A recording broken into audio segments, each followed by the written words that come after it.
Hi. So today we are going to be speaking about the so-called Inquisition.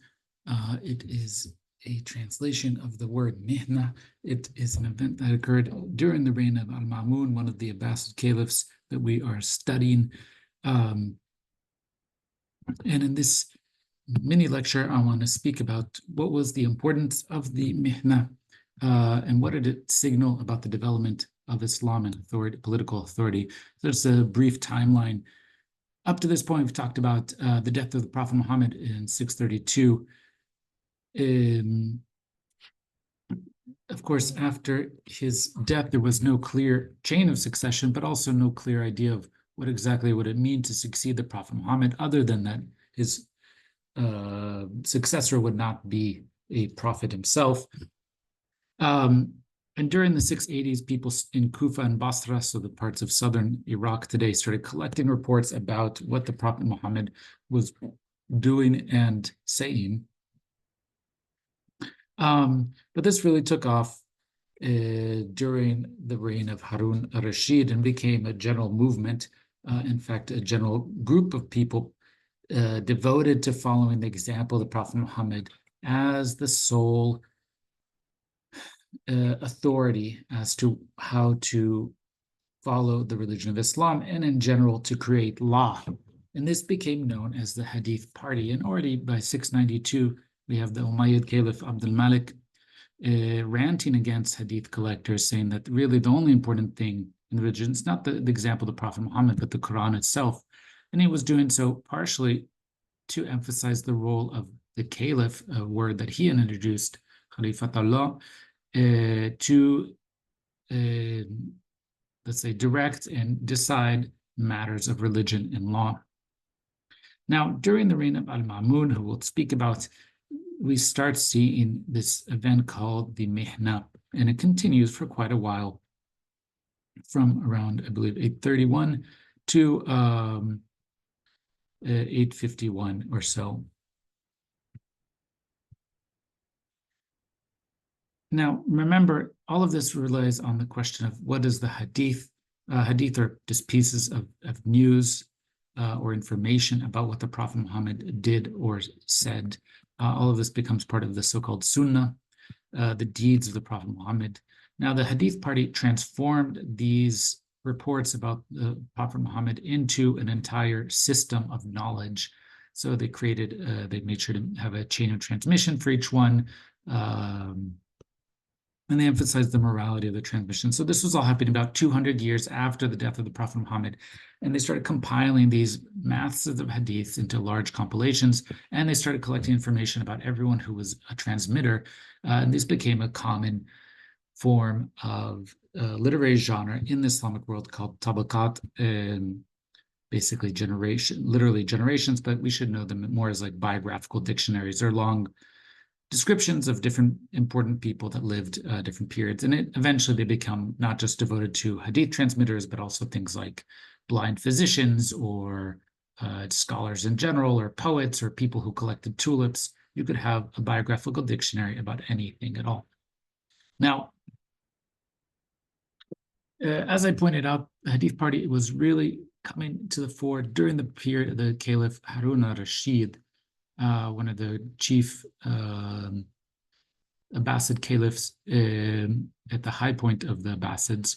And it's at the same time that we have a figure like al-Shafi, one of the founders of Islamic law as a discipline and as a concept, saying, interpreting this line of the Quran, instructive in the book and wisdom, as saying Quran and the Hadith are the only sources for law.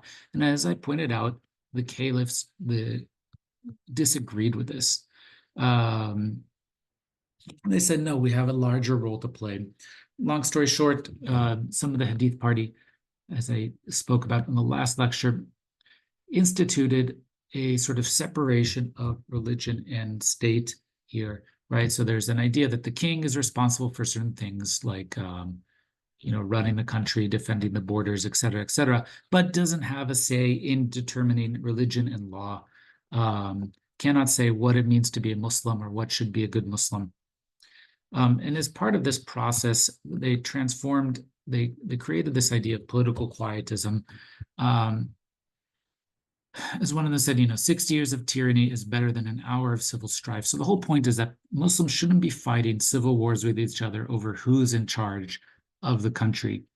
Instead, that they should just support whoever manages to seize power, but keep the religion, monitor the religion themselves. But at the same time, the authorities should keep the state should keep its hands out of the religion. Now, as I pointed out, the ruler is supposed to maintain order, dispense justice, appoint judges, collect taxes, fight foreign infidels, safeguard pilgrimage routes, but they're not supposed to say what it means to be a good Muslim. So if all these conditions apply, even if the ruler is being generally unjust or not ensuring everything, as long as he doesn't interfere in this general division, then there's no sin for a Muslim to obey an unjust ruler. And this is very different from the example of the Kharajis, as we saw before, who were ultra-pious believers who thought that the ruler has to be pious himself. And in fact, everyone in the community has to adhere to very strict levels of piety. And in the cases where that doesn't occur, you are more than allowed to attack or dispense with those people violently. But again, that was a minority opinion of a small sect. Now, this resolution that came out, this kind of political quietism and fight over who has the power to control the religion, emerged out of essentially a set of power struggles between the caliph and the Muslim community. And it came most clearly in this event called the Mihna, which can be translated as Inquisition. Started in 827 at the end of al-Mamun's reign. So remember, al-Mamun reigned until 833, so kind of last 5 years. And then it kept going for 2 more caliphs until it was eventually ceased. And it's all about, to what degree can the caliph decide what is proper belief? And the question here that al-Mamun decided to focus on is whether or not the Quran was created or not. That is, whether it was created in a specific time and place, revealed to the Prophet Muhammad, or was it a sort of eternal aspect of God's will? Because if the Quran is the word of God itself, and the God does not have any sort of notion of cannot be created or uncreated, then the Quran itself should also have existed at all times, as we'll see. Now, Mamun basically demanded that scholars agree with him that the Quran was created, and they basically summoned people, interrogated them, and if they didn't agree, then he would imprison them and flog them. Now, a little bit about al-Mamun, another figure that we'll talk about soon. He was, in a sense, probably the closest thing to a scholar caliph. He was very interested in all sorts of different intellectual questions, and as we'll see, he also investigated the pyramids, what was inside the pyramids. He started a massive movement sponsored by the court that lasted for about 150 years to translate large groups of texts from Greek and Syriac and Persian. He was not the main, let's say, heir to the throne, and in fact, he was his elder brother and him were given priority in the succession. His older brother Amin was kind of first in line, and he was supposed to take over after Amin died. Now, this didn't work out. Ultimately, Ma'mun went from his capital, or this stronghold in Khorasan in the city of Marv, to battle and fight his brother, eventually beating him for the throne in a rather long civil war. And afterwards, he continued reigning from Marv for a while until he eventually, in the 819, moved back to Baghdad. Now, he received quite an education, so he was, like any learned person, being taught as much knowledge as people had at the time. And specifically, he was educated and trained by one of these Barmakid viziers. If you remember, we're talking about the creation of the role of vizier under the Abbasids. And the most powerful vizierial family was this Barmakid family until Harun al-Rashid destroys them. But they were responsible for ultimately training and helping the young Mamun to govern out in Khorasan. So not only did he learn the Quran, grammar, poetry, all sorts of material like that, but he was also witnessing the types of debates that the Barmakids were sponsoring in the courts, and these were debates over theology. And so he was also very familiar with the deep questions of theology, and specifically what's called dialectical theology. It's kind of difficult to translate this, but this is, in Arabic, it's known as kalam. It's a type of philosophical, logical form of argument devoted to theological questions about the nature of God. So it's dialectical in that there's a back and forth, right? So if opponent says X, you should respond with Y, and then if this counter argument is given, then this counter argument is given, that sort of thing. Now, theology here is again about the nature of divine providence, about religion, about larger abstract theoretical questions about the divine. So, for example, can God break his promise to reward the righteous and punish the wicked? Because God is, all powerful, so he should also be able to break promises. Or should we just believe that all of the promises he makes are to be kept? Now, this notion of kalam, as we'll see, was developed out of debates with Christians, especially Syriac Christians, and this was done in the courts in Baghdad and Marv and other places. Among the way, as Muslims were developing the tools of theology and of debate, there was a group of kalam debaters, of theological debaters, who believed that using the tools of philosophy, Greek philosophy, that it didn't make any sense to say that God resembled humans, right? But the Quran is full of these types of metaphors, right? So if you look at the Quran, it says the whole earth would be a fistful of his on the day of resurrection. So does that mean that God has an actual hand, or is this a metaphor, right? That God doesn't actually have a hand, but it's just expressed in that way. They argued that it is wrong and stupid, essentially, to think that God has a literal body part, because he has no form. He is not of this world directly, right? And these people were called Mu'tazilites. Don't need to know why they're called that, but keep this in mind. This is a group called the Mu'tazilites, and they end up, and Al-Ma'mun ends up pulling from their thought in this process of the Inquisition. Here's another example. So how do you expect them to put their faith in you when you know that some among them heard the word of God and, having understood it, perverted it knowingly? So does that mean that the problem here is they heard the word of God? Can God have an actual voice? Does God have a voice, or is it just, they would argue that there is no material aspect. God does not have a material body, doesn't have a voice, doesn't have a hand, he doesn't have a body. Just like, God does not have a son who doesn't incorporate in this physical world. Another way, so they would say God does not speak in the same way that human beings do. His speech is something that he brings into being in the same way he creates objects into this world. So there is no such thing as God's speech directly. It is rather a type of object that's created. And if that's true, then the Quran itself, which is God's speech, is an object that God created, right? So there's other sides of this. Another aspect of the question of the createdness or non-createdness of the Quran is this question of predestination.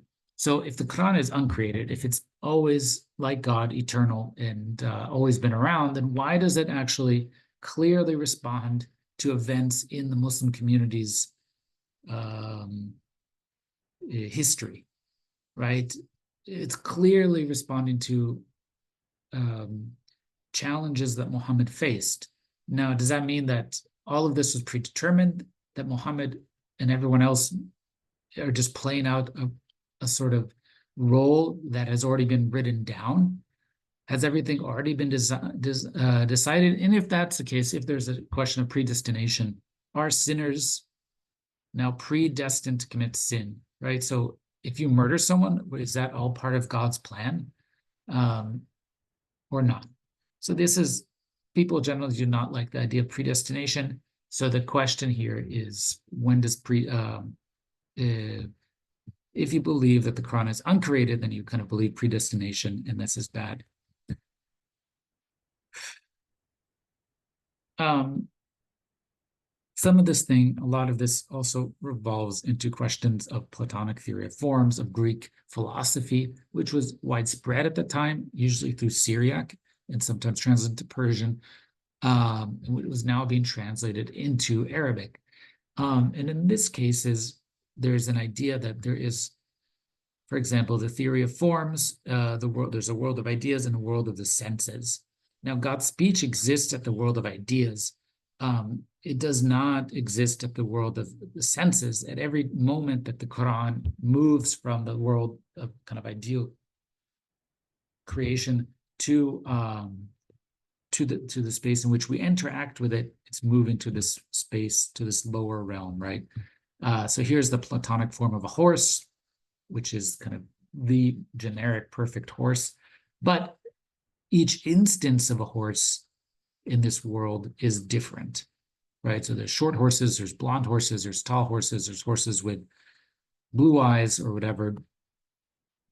Each of those are just one instance of a generic horse that exists only in the Platonic world of ideal horses. And the same is true with the Quran, right? So God has speech, but it's different. That eternal speech is different from the speech that exists in our world. So therefore, the Quran was created. Now, Al-Mamun didn't like the Hadith party. He found them to be limited to commoners. He thought they were not particularly bright, and he disliked the types of ideas that they were pushing forward, especially about limitations of his power.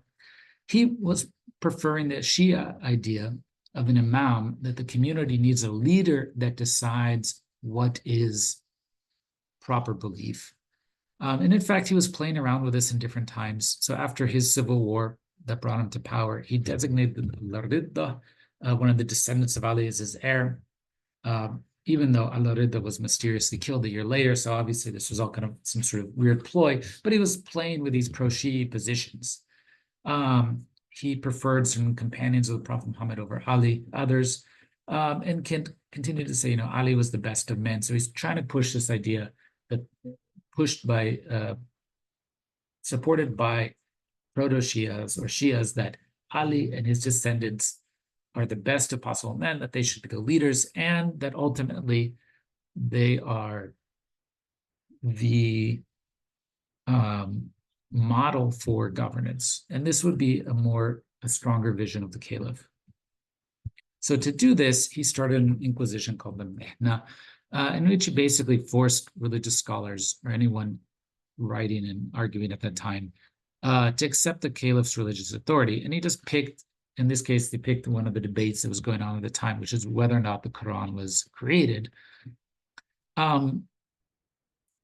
So he forced many scholars from the Hadith party to do this in interrogations. So here's the governor of Iraq would bring these people to interrogate, and this is the type of interrogations to say. So you have Ishaq is the governor. He said, "What do you say about the Quran?" Bishr being interrogated. "It's the speech of God." So Bishr is trying to avoid the question. Said, "That's not my question. Is it created?" God is the creator of everything. Isn't the Quran a thing? Right? So it's creator of everything, so Quran is a thing. Yes, so is it? So it's created. It isn't a creator. So again, Bishr is trying to avoid having to say that Quran is created. That's not what I'm asking. Is it created? And then he says, "I have nothing more to say." So these are kind of weird theological interrogations, but we have another one. Here's another one. Al-Ziyadi. The Caliph is our Imam. Through him we have learned most of what we know. He has heard what we have not, and he knows what we do not. God has given him charge over us. So here, a strong notion of Caliph. Caliph has maintained the communal prayer and the pilgrimage, collected our alms tax, led us to war against the underbelievers, regard his imamate as true imamate, and we will obey his commands and prohibitions. Should he call upon us to do a thing, we'll comply. And here Ishaq, the governor, says, the caliph has said that the Quran is created. And here Ziyadi tries to get out of it. He says, perhaps he believes that without demanding assent to it. So they're saying, like, maybe he doesn't have the power to create assent on this religious matter. Now, almost everyone ultimately came to agree with the caliph, especially because they were flogged if they didn't. And they all agreed that the Quran was created. And he was threatening to execute essentially everyone who disagreed with him, and everyone but two people disagreed. One of them, probably the most famous, is a man named Ahmed ibn Hanbal. Ibn Hanbal was descended from Arab conquerors, and he lived in Baghdad. He had some properties that he lived off of the rent of, but he basically refused to spend any money or do any luxury because he was obsessed with collecting reports about the Prophet Muhammad. He was trying to collect hundreds of thousands of hadiths or tens of thousands of hadiths. And he was essentially a literalist. He would try not to eat anything that was not literally mentioned in the Quran or present during the time of the Prophet Muhammad, etc.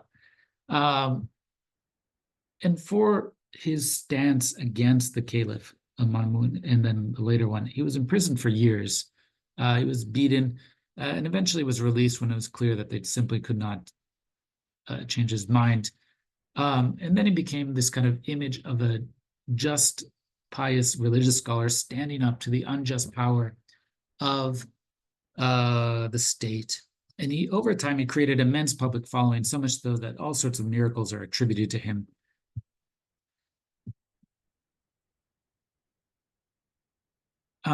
And we really see here a fight between al-Ma'mun's belief about the popular belief about the Hadith party and his attempt to destroy them, or at least subjugate them.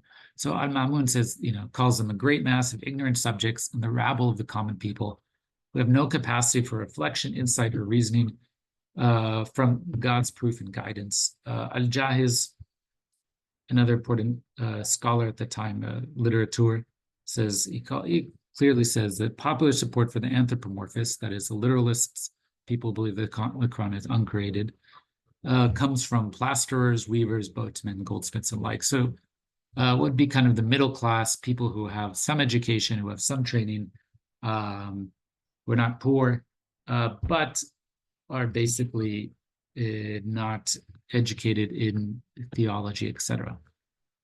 Now, ultimately, the Mihna comes to an end under the two caliphs after al-Ma'mun, under the caliph named al-Mutawakkil. Somewhere between 848 and 851, basically just trickles down. Not only is the Inquisition ended, but now the opposite position is taken up, that the Quran is eternal. And this becomes part of the official creed, right? That the Quran is not created, and to say so is against the official beliefs, not because the caliph has the capacity to say so, but because questions over what is Islam, what is the official beliefs of Muslims, etc., are turned over to the scholarly community of Muslims itself. And in this process, kalam debate is banned. The Mutazilites are sort of driven out and are not allowed to practice their philosophizing in court. And the government starts promoting the study of hadith in general. The Abbasid state after this point basically becomes part of the so-called the Sunnis, what are known as the Ahl Sunnah wal Jama'ah, the people of tradition and community. So not only does it end by the Inquisition coming, by finishing, but ultimately the Hadith party, the scholars themselves, triumph over the government. And this sets up a basic division between the state and society here, right? The caliph cannot decree what is the practice and belief of Muslims. This is ultimately a private law in the hand of scholars. So Islamic law was always going to be decided by the scholars themselves, by the Muslims, the community of Muslims themselves and their most learned people. The caliph has control of so-called public law, so he can do taxation, criminal justice, prisons, armies, borders. He can set up, the structure of government, but he doesn't have the right to say what Muslims should believe. And this doesn't change until the Ottomans come about in the 1500s. So for the next 700 years, this is basically the state of affairs, and it continues to be for the most part. So ultimately, the caliph, the ruler, whoever the ruler is, can appoint judges, but he doesn't say what the law is.